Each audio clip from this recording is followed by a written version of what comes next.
विद्यार्थियों नमस्कार, मैं हूं कुंदन कुमार और स्वागत करता हूं आप सभी का अपने इस YouTube चैनल नवदृष्टि फॉर स्टडी पर। जैसा कि आप सब जानते हैं कि आज हम लोग कक्षा 10 के हिंदी की पुस्तक गोधूली भाग 2 के काव्य खंड का पहला अध्याय का अध्ययन करेंगे। पहला अध्याय है गुरु नानक जी के द्वारा लिखा गया है। आपको पता है कि इस अध्याय में 2 पद दिए गए हैं इनके द्वारा लिखे गए, जिसकी व्याख्या हम अगले वीडियो में देखेंगे। फिलहाल इस वीडियो में उनके जीवन परिचय पर प्रकाश डाला जाएगा और उनके जन्म से संबंधित जो भी प्रश्न आएंगे, जीवन परिचय से जो भी प्रश्न आएंगे, उनको विशेष रूप से देखा जाएगा। तो आइए आप हमारे साथ जीवन परिचय में जुड़े रहें। इससे पहले आपको हम बता दें कि यदि आप गद्य खंड का भी देखना चाहें या 10वीं क्लास के हिंदी की पुस्तक किसी भी अध्याय का, आपके पुस्तक की किसी भी अध्याय का पाठ देखना चाहते हैं तो आप हमारे प्लेलिस्ट में जा सकते हैं जो हमारे चैनल पर मौजूद है। इसके अलावा इस वीडियो में भी आपको उसका लिंक मिल जाएगा और इसके बाद जो गुरु नानक जी के पदों की व्याख्या है उसका भी लिंक आपको इसमें मिल जाएगा और अभ्यास प्रश्न का भी लिंक मिल जाएगा। तो आपको जब भी वक्त मिले आप अपने सुविधा अनुसार पढ़ाई करने के लिए आ सकते हैं। फिलहाल हम आज गुरु नानक जी के जीवन परिचय पर प्रकाश डालते हैं और देखते हैं कि इससे क्या अच्छे ऐसे सवाल हैं जो एग्जाम में पूछे जा सकते हैं। तो चलिए शुरू करते हैं। गुरु नानक का जन्म 1446 ईस्वी में तलवंडी ग्राम जिला लाहौर में हुआ था। ठीक है, तो आपको यहीं से 2-3 सवाल बन जाएगा जो आपको याद रखना है। उनका जन्म किस सन में हुआ था? तो 1469 ईस्वी। ठीक है, 1469 में उनका जन्म हुआ था और कहाँ हुआ था? तो तलवंडी ग्राम, ये गांव का नाम है। क्या नाम है गांव का? तलवंडी, जो कि लाहौर ज़िला में पड़ता है। और लाहौर ज़िला कहाँ पे है? पाकिस्तान में। ठीक है, तो जो वर्तमान पाकिस्तान है, आपको याद रखना है कि भारत आज़ाद तो हुआ है 1947 में, उसके बाद भारत पाकिस्तान का बंटवारा हुआ, लेकिन उनका जन्म हुआ है 1469 में, जबकि सारा भारत ही था, तब पाकिस्तान का नाम निशान भी नहीं था। तो उस समय भारत में ही उनका जन्म हुआ था, तलवंडी ग्राम जिला लाहौर में। ठीक है, चलिए आगे बढ़ते हैं। इनका जन्म स्थान नानकाना साहब कहलाता है। ठीक है, तो ये भी आपको याद रखना है कि इनका जो जन्म स्थान है वो ननकाना साहब के नाम से प्रचलित है, जो अब पाकिस्तान में है।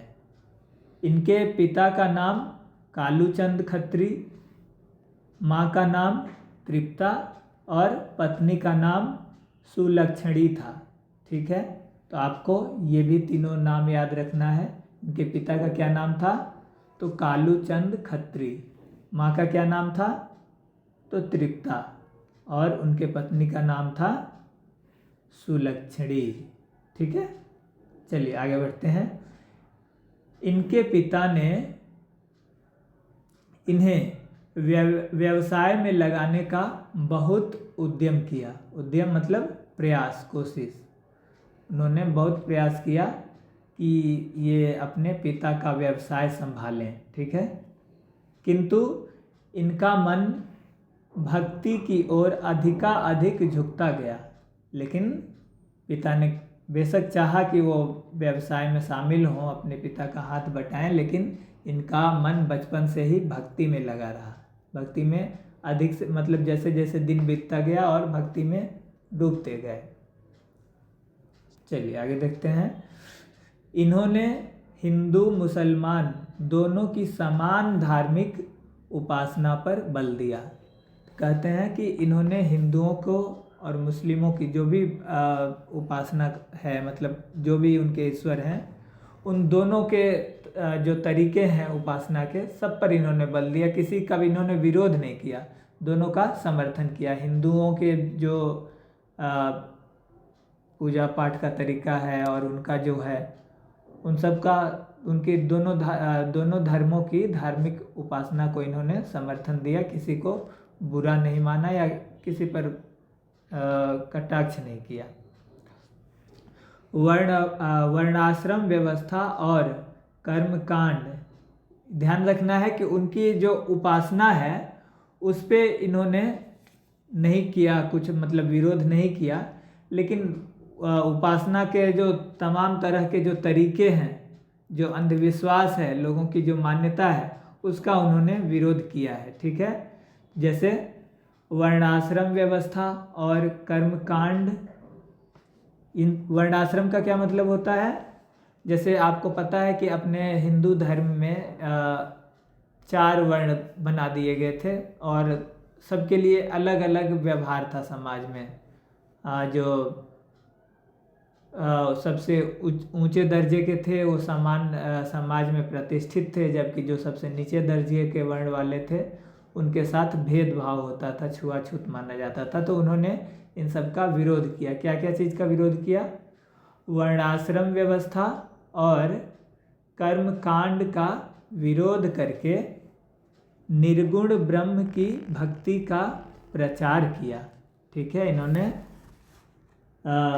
वर्णाश्रम का विरोध किया और जो कर्मकांडी अंधविश्वास जो होता है, लोग तरह तरह के, आगे उस पर इनके पद में आप विस्तार से इस बारे में जानेंगे।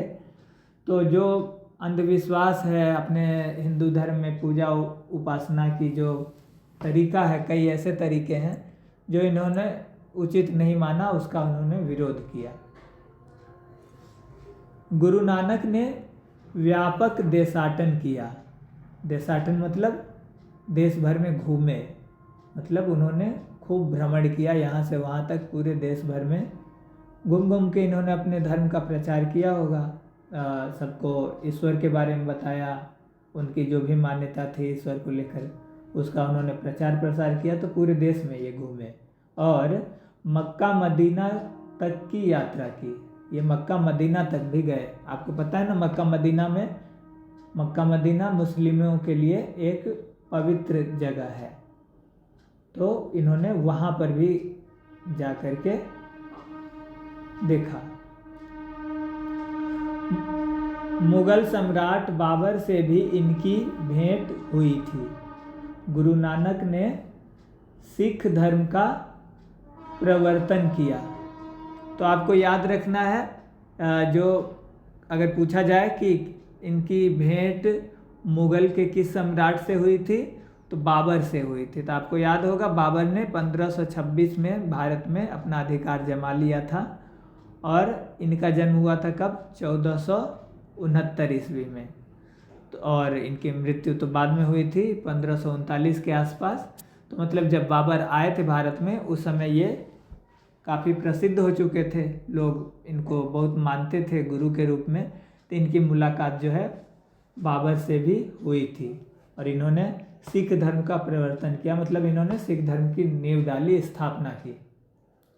गुरु नानक ने पंजाबी के साथ हिंदी में भी कविताएं की। इनकी हिंदी में ब्रज भाषा और खड़ी बोली दोनों का मेल है।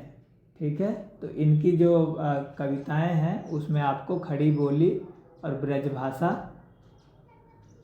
पंजाबी सबका मिक्सचर मिलेगा।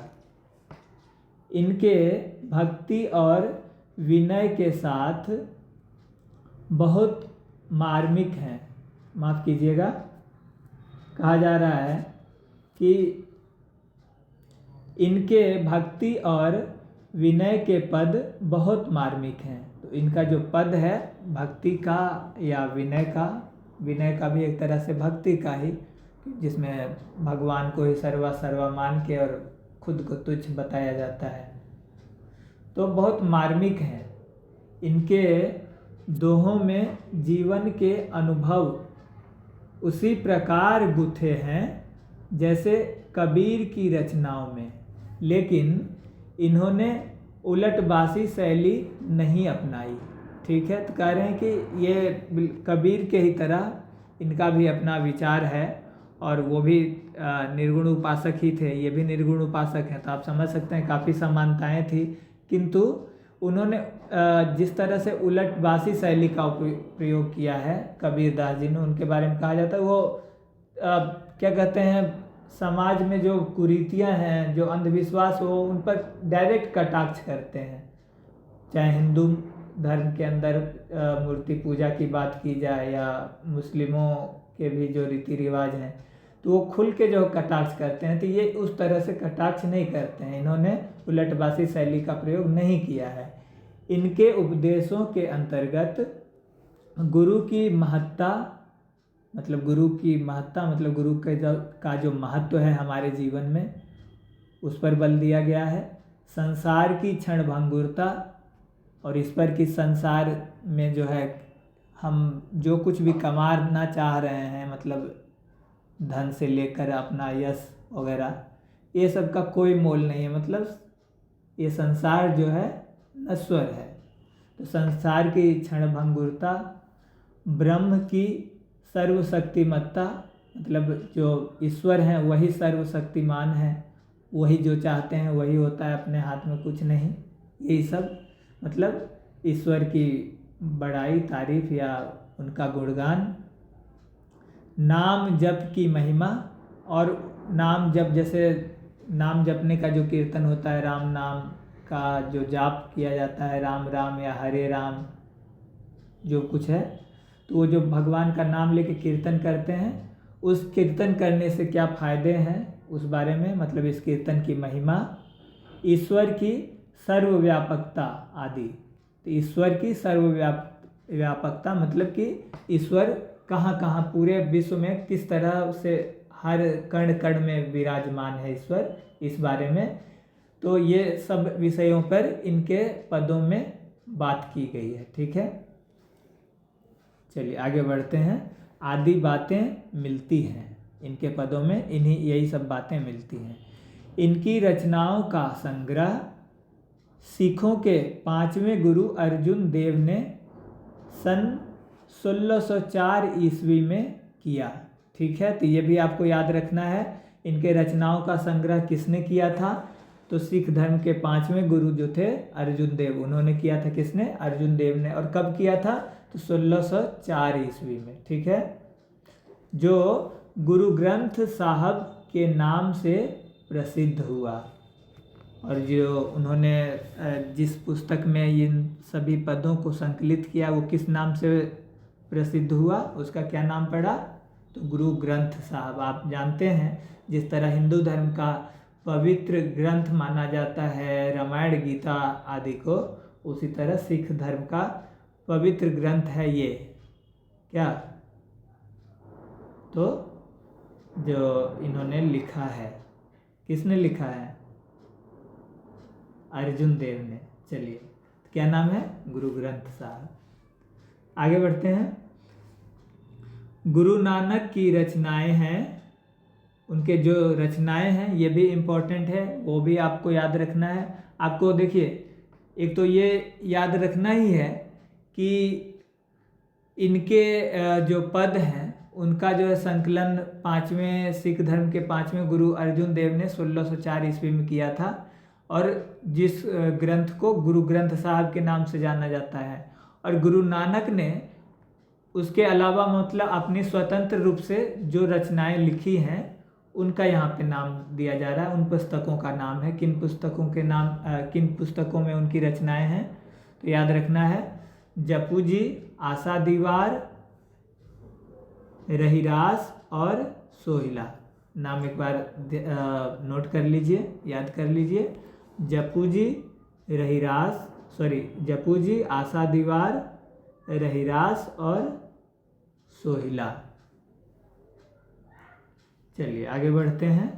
क्या कहा जा रहा था कि थोड़ा पीछे से देखते हैं। गुरु नानक की रचनाएं हैं जपू जी, आशा दीवार, रहीरास और सोहिला। मैं बार बार इसको रट रहा हूँ ताकि आप याद कर लें इसे, या चूँकि ये परीक्षा के लिए उपयोगी हो सकता है। कहते हैं कि सन 1539 ईस्वी में इन्होंने वाह गुरु कहते हुए अपने प्राण त्याग दिए। ठीक है, तो कहते हैं कि जब ये प्राण त्याग रहे थे उन्होंने उस वक्त प्राण त्यागते समय जैसे राम राम कह के गांधी जी मरे थे, वैसे ही ये वाहेगुरु कह के अपने प्राण का त्याग कर दिए। ठीक है, आपको कई जगह वाहेगुरु मिलेगा, यहाँ पर वाहगुरु लिखा है, लेकिन बात एक ही है। ठीक है, निर्गुण निराकार ईश्वर के उपासक, निर्गुण निराकार ईश्वर के उपासक गुरु नानक हिंदी की निर्गुण भक्ति धारा के एक प्रमुख कवि हैं। पंजाबी मिश्रित ब्रज भाषा में रचित इनके पद सरल सच्चे हृदय की भक्ति भावना में डूबे उद्गार हैं। तो कहा जा रहा है कि इनकी जो रचनाएं हैं, इनका जो पद है, जो कि ब्रज भाषा और पंजाबी का मिश्रण है, और उसमें इस निस्वार्थ भाव से, मतलब सुन के ऐसा लगता है कि एकदम हृदय से लिखा गया हो, ऐसा गीत है। ठीक है, ऐसा लगता है जैसे मन का उद्गार हो एकदम, इसमें कुछ बनावट नहीं हो, है ना। इन पदों में कबीर की तरह प्रखर सामाजिक विद्रोह भावना भले ही ना हो। ठीक है, इसमें कबीर जी के तरह प्रखर सामाजिक विद्रोह नहीं है। ठीक है, भले ही ना दिखाई पड़ती हो, किंतु धर्म उपासना के कर्मकांड मूलक सांप्रदायिक स्वरूप की आलोचना तथा सामाजिक भेदभाव के स्थान पर प्रेम के आधार पर सहज सद्भाव प्रतिष्ठा दिखलाई पड़ती है। तो समझने की बात है, ये एक बहुत बड़ा वाक्य हो गया। एक बार इन कठिन शब्दों का आप अर्थ समझ लीजिए, थोड़ा समझना आसान हो जाएगा। कर्मकांड मूलक मतलब जो कर्मकांड होते हैं, लोग आप देखते हैं कि साधु बन जाते हैं, भगवा वस्त्र धारण कर लेते हैं, बहुत भस्म मलते हैं अपने शरीर पे। तो ये सब जो कर्मकांड है, ये सब का इन्होंने विरोध किया। जो सांप्रदायिकता है, मतलब सांप्रदायिकता, एक धर्म वाले दूसरे धर्म का बुराई करते हैं, और इस वजह से समाज में जिस तरह से दुराव उत्पन्न होता है, अलगाव उत्पन्न होता है, इन सब का इन्होंने विरोध किया, मतलब आलोचना की। आलोचना मतलब इसको इन्होंने बुरा बताया। और सामाजिक सद्भाव, सामाजिक सद्भाव मतलब समाज में सब एक दूसरे से प्यार करें, उसको उन्होंने बढ़ावा देने का काम किया। ठीक है, और हाँ, प्रेम को बढ़ावा देने का काम किया। चलिए आगे बढ़ते हैं। कहते हैं कि नानक के पद वास्तव में प्रेम एवं भक्ति के प्रभावशाली मधुर गीत हैं। मतलब कहा जा रहा है कि जो उनके पद हैं, वो ऐसा लगता है कि ये सब भक्ति के, प्रेम के एक मधुर गीत हैं, ईश्वर से प्रेम के एक तरह के बहुत प्रभावशाली मधुर गीत हैं। यहाँ नानक के ऐसे ही दो महत्वपूर्ण पद प्रस्तुत हैं।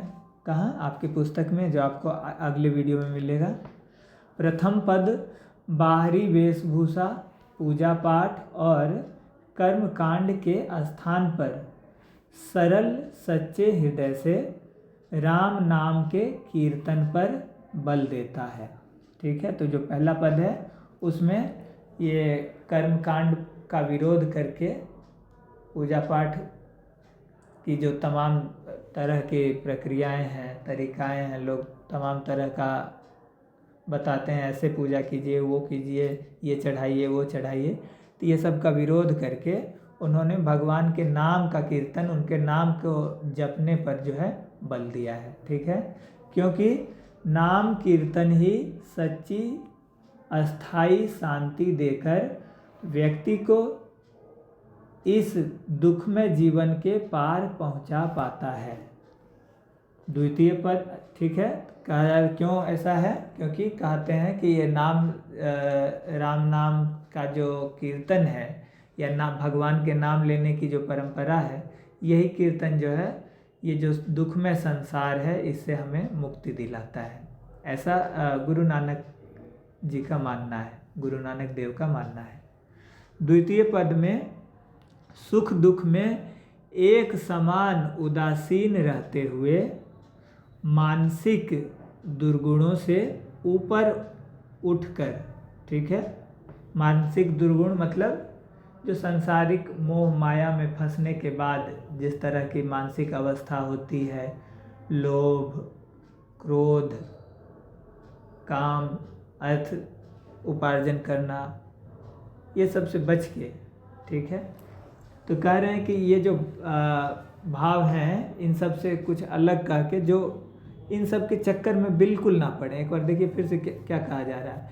द्वितीय पद में सुख दुख में एक समान उदासीन रहते हुए, चाहे मतलब सुख हो या दुख हो, आपको कोई उससे टेंशन नहीं लेना है। सुख हो तो खुशी नहीं होना है, दुख हो तो घबराना नहीं, निराश नहीं होना है, ठीक है। मानसिक दुर्गुणों से ऊपर उठकर अंतःकरण की निर्मलता हासिल करने पर जोर दिया गया है, ठीक है। संत कवि गुरु की कृपा प्राप्त कर, इनके बारे में कहा जा रहा है कि गुरु की कृपा प्राप्त कर इस पद में गोविंद से एकाकार होने की प्रेरणा देता है। तो इस पद में जो दूसरा पद है उसमें उन्होंने इस बात पे बल दिया है कि सुख दुख में एक समान रहना है, न खुश होना है न दुख होना है, और सांसारिक मानसिक दुर्गुणों से बचना है, और ये सब से बचकर संसार में ईश्वर में इस तरह से लीन हो जाना है। किस तरह से लीन हो जाना है ये इनके पद में, इनके दूसरे पद में पता चलता है। तो बहुत बहुत शुक्रिया आप सबका ये वीडियो देखने के लिए। अगर आपके मन में कोई प्रश्न हो इससे संबंधित तो आप कमेंट बॉक्स में पूछ सकते हैं। आपको बता दूं कि इनके जो दोनों पद हैं वो आपको अगले वीडियो में मिल जाएगा, जिसका लिंक आपको इस डिस्क्रिप्शन बॉक्स में भी मिल जाएगा, और आप प्लेलिस्ट में भी जा कर के देख सकते हैं। तो आज के लिए इतना ही, धन्यवाद।